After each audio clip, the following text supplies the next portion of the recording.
بارگاہ رسالت میں آپ صلی اللہ علیہ وسلم میں درود پاک کا ہدیہ پیش کریں۔ اللہم صلی علی سیدنا و مولانا محمد معدن الجود والکرم وآلہ واصحابہ الکرام وابنہ الکریم وبارک وسلم صلاة دائمة سرمدا ابدا۔ الحال جو حالات ہیں ابھی پوری دنیا جس کی طرف آج متوجہ ہے وہ ترکی اور سیریا وغیرہ کے ملک شام کے زلزلے بہت بڑی تباہیاں لا چکے ہیں۔ وہ زلزلے جو اعداد و شمار پیش کیے جاتے ہیں گورنمنٹ کی طرف سے وہ ایک محدود انداز میں ہوتا ہے، اور نہ جانے اس ملبے کے اندر ابھی کتنی لاشیں دبی ہوں گی، کتنے لوگ زخمی ہو کر اپنی زندگیوں سے ہاتھ دھو چکے ہوں گے۔ کوئی سوچتا بھی نہیں، کسی کو معلوم بھی نہیں ہوتا کہ کب زمین پھٹ جاتی ہے اور کب بڑی بڑی عمارتیں زمین میں نیچے آ جاتی ہیں۔ یہ کیوں آتے ہیں زلزلے؟ اسی پر میں تھوڑی سی بات آپ کے سامنے رکھتا ہوں۔ وہی آیت میں نے آپ کے سامنے پڑھی 21ویں پارے کی۔ اللہ فرماتا ہے زمین میں فساد ظاہر ہو جائے گا۔ کب؟ بما کسبت اید الناس، لوگوں کے ہاتھوں کی کمائی کی وجہ سے۔ اور کیوں زلزلے دیتا ہے رب تعالیٰ؟ لیذیقہم بعض الذی عملوا، اللہ فرماتا تاکہ وہ جو کچھ کر چکے ان کو کچھ چکھا دوں۔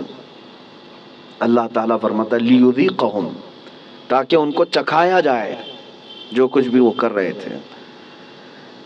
محدثین بھی اسی بات پر اتفاق کرتے ہیں۔ میرے آقا صلی اللہ تعالیٰ علیہ وسلم نے بھی ارشاد فرمایا زمین میں زلزلوں کا آنا، طوفان کا آنا، سیلاب کا آنا، یہ اللہ کے عذاب کی نشانیاں ہیں۔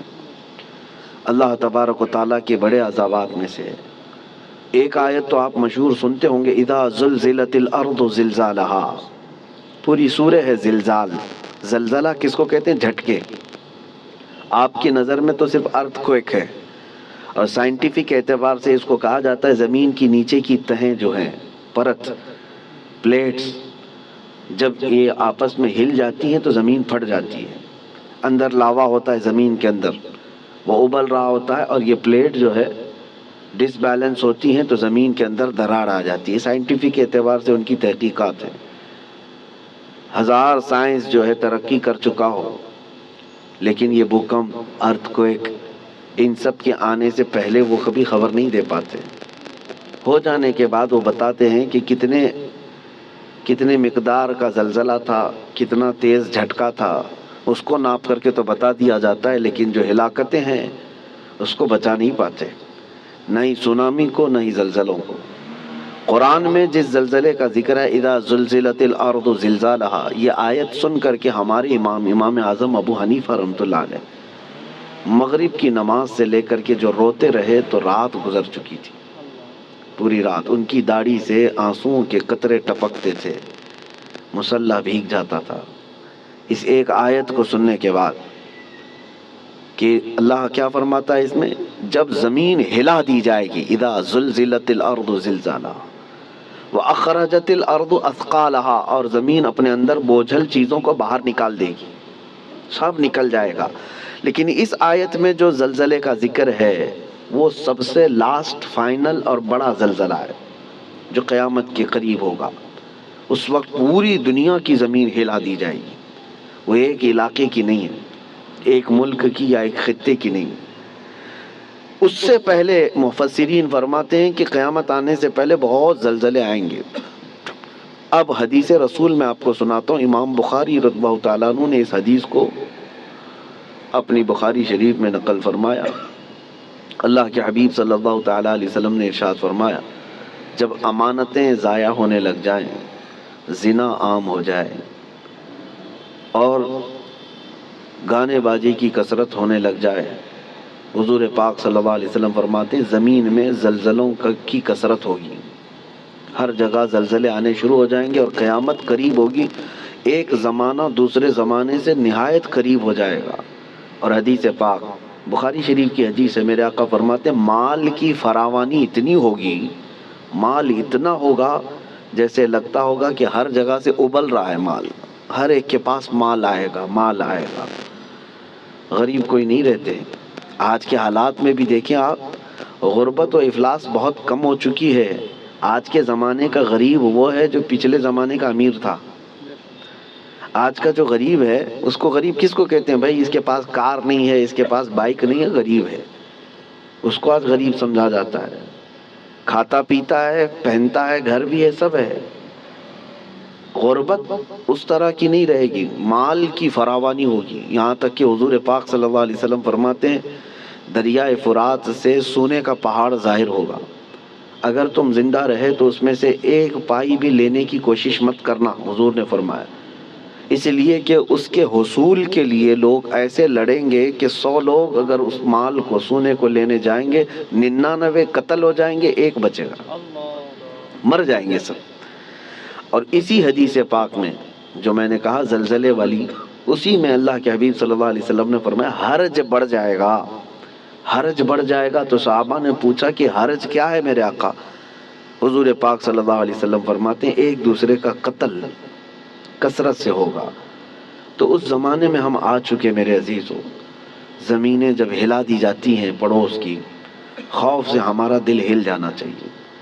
حضرت عمر ابن عبدالعزیز رضی اللہ تعالیٰ عنہ 5ویں خلیفہ راشد ہیں، ان کے زمانے میں کسی ملک میں زلزلہ آیا، زمین ہل گئی، تو وہاں کے جو گورنر تھے، وہاں کے جو ذمہ دار تھے، حاکم تھے، ان کے نام پر حضرت عمر ابن عبدالعزیز نے فوراً خط جاری کیا کہ جیسے ہی زلزلہ آیا، حالانکہ وہ زمانہ عمر ابن عبدالعزیز کا تھا، عدل و انصاف کا زمانہ، ان کے زمانے میں جس جگہ پر زلزلہ آیا تھا اس جگہ انہوں نے اتنا ٹائٹ کر دیا، کورونا میں جیسے کوارنٹائن وغیرہ کے معاملات تھے، ایسے حضرت عمر ابن عبدالعزیز نے سارے لوگوں کو ٹائٹ کر دیا، کہا اس پورے خطے کے لوگ کثرت سے استغفار کریں، سب استغفار میں مشغول ہو جائیں، کوئی ایک بندہ بھی نہ رہے۔ اور پھر وہاں کے حاکموں کو اور وہاں کے جو گورنر تھے ان کو خط لکھا کہ جتنا تمہارے پاس ہے سب کا سب صدقہ کر دو، خیرات کر دو، الصدقۃ تطفئ البلایا، میرے آقا صلی اللہ علیہ وسلم نے فرمایا صدقہ بلاؤں کو ٹال لیتا ہے، تمہارے پاس جو ہے وہ صدقہ کر دو، اس لیے کہ اللہ کا غضب تمہارے ہاں آیا ہے، اللہ کا عذاب تمہارے شہر میں آیا ہے، زلزلہ آیا ہے۔ تو سارے لوگوں پر آپ نے لازم کر دیا تھا کہ استغفار میں مشغول ہو جائیں اور صدقہ و خیرات کثرت سے کرنے لگ جائیں۔ عزیزان گرامی وقار، اور ابھی 3 اور بڑے زلزلے آنے والے ہیں جس کی بشارت میرے آقا صلی اللہ علیہ وسلم نے فرمایا، عرب کی سرزمین پر آئے گا، مشرق میں اور مغرب میں، یعنی ایک ایسٹ میں، ایک ویسٹ میں، اور ایک عرب کی سرزمین۔ ایک قیامت سے پہلے 3 بہت بڑے زلزلے آنے والے ہیں جس میں لاکھوں لوگ دھنس جائیں گے، زمین اتنی تیز پھٹے گی کہ ہزاروں کی نہیں لاکھوں کی تعداد اس میں زمین میں چلی جائے گی۔ مشرق میں ہم لوگ بھی آتے ہیں، ویسٹرن میں دوسری کنٹریز ہیں، آپ کو پتہ یورپ وغیرہ، اور عرب ہے۔ اور ان زلزلوں کے متعلق جو فرمایا گیا وہ قیامت سے قریب آنے والے ہیں، وہ بڑی نشانیوں میں سے ہیں۔ اور ان عذابات میں جو گرفتار ہو گئے، اللہ کی پناہ، اللہ کی پناہ، کوئی دنیا کی طاقت انہیں نہیں بچا پاتی، کوئی دنیا کی طاقت انہیں روک نہیں سکتی۔ اسی لیے آج میں یہ میسج دینا چاہ رہا تھا کہ کثرت سے استغفار میں لگ جائیں، جتنا زیادہ ہو سکے، صرف اپنے لیے نہیں، اپنے بھائیوں کے لیے۔ سورہ انفال 9ویں پارے میں اللہ تعالیٰ فرماتا ہے وَمَا كَانَ اللَّهُ لِيُعَذِّبَهُمْ وَأَنْتَ فِيهِمْ وَمَا كَانَ اللَّهُ مُعَذِّبَهُمْ وَهُمْ يَسْتَغْفِرُونَ۔ آیت ہے، اللہ فرماتا ہے اللہ اس قوم کو عذاب نہیں دے گا اس لیے کہ اے محبوب آپ ان کے بیچ میں ہیں۔ ایک ذریعہ یہ ہے۔ دوسری بات اللہ تعالیٰ قرآن میں فرماتا وَمَا كَانَ اللَّهُ مُعَذِّبَهُمْ وَهُمْ يَسْتَغْفِرُونَ، اور اللہ ان کو اس وقت تک عذاب نہیں دے گا جب تک یہ استغفار کرتے رہیں گے، جب تک یہ استغفار کرتے رہیں گے۔ استغفار کیا ہے؟ استغفر اللہ ربی من کل ذنب واتوب الیہ، استغفر اللہ ربی من کل ذنب واتوب الیہ، استغفر اللہ ربی من کل ذنب واتوب الیہ۔ میرے عزیزو، کثرت سے استغفار کرو۔ اور اسی کو میں نے بہت پہلے کورونا کی جب ابتدائی حالات تھے اس وقت میں نے ایک اپنے چھوٹے سے میسج میں بیان میں نشر کیا تھا کہ اللہ کے حبیب صلی اللہ تعالیٰ علیہ وسلم نے ارشاد فرمایا کہ یہ عذاب الہی کی نشانیاں ہیں، استغفار کرو، اور جب تک استغفار کرتے رہو گے اللہ اس عذاب میں مبتلا نہیں کرے گا۔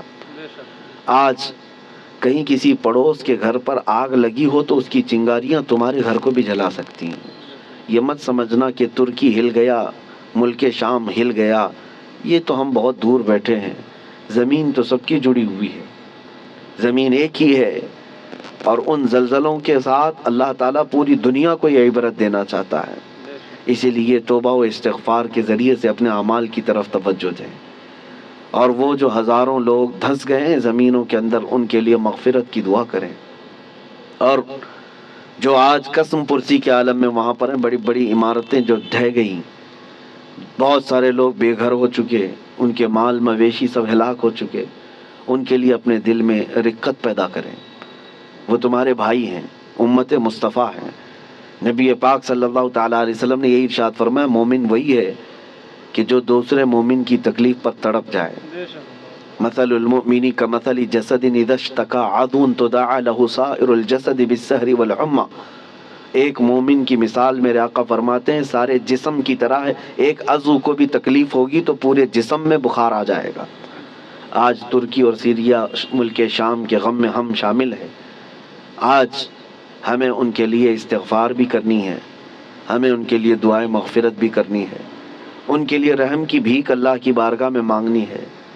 میرے عزیزو، تنہائی میں اللہ تعالیٰ کی بارگاہ میں روتے گڑ گڑاتے مانگے، یقین جانو کہ آج اپنے بھائیوں کے لیے دعا کرو گے تو کل تمہیں کوئی مصیبت آئے تو ساری دنیا تمہارے لیے بھی دعا کرے گی، اور اللہ تعالیٰ دوسرے مومنین کے دلوں میں تمہارے لیے رقت پیدا کرے گا، تمہارے لیے رحم پیدا کرے گا۔ ان غریبوں کے لیے، ان قسم پرسی کے عالم میں موجود لوگوں کے لیے دعا کریں۔ میں آج کی اس محفل میں بس اتنا ہی کہنا چاہتا تھا، اور آیت کریمہ پھر ریپیٹ کرتا ہوں۔ اللہ فرماتا ظہر الفساد فی البر والبحر، فساد ظاہر ہو گیا خشکیوں میں اور سمندروں میں، بما کسبت ایدی الناس، وجہ کیا ہے؟ اس لیے کہ لوگوں کے ہاتھوں کی کمائی ہے، ان کے اپنے برے اعمال ہیں، ان کے گناہ ہیں، ان کے شامت اعمال ہے۔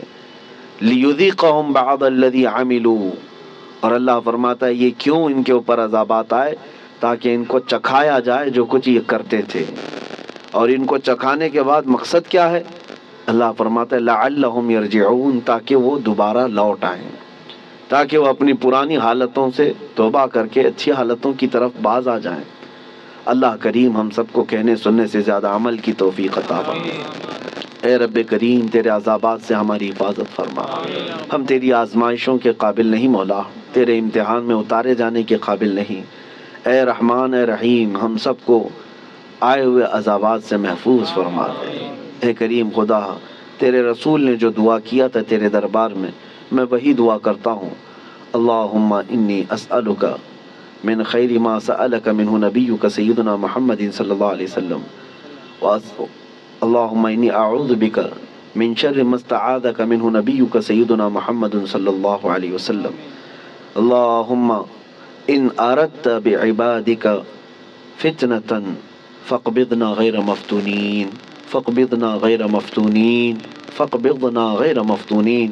اے اللہ اگر تو نے اپنے بندوں کی آزمائش کا ارادہ کر لیا ہے تو مولا ہمیں بغیر آزمائش کے اس دنیا سے اٹھا لے، ہمیں بغیر فتنوں میں مبتلا کیے تو اپنی بارگاہ میں بلا لے۔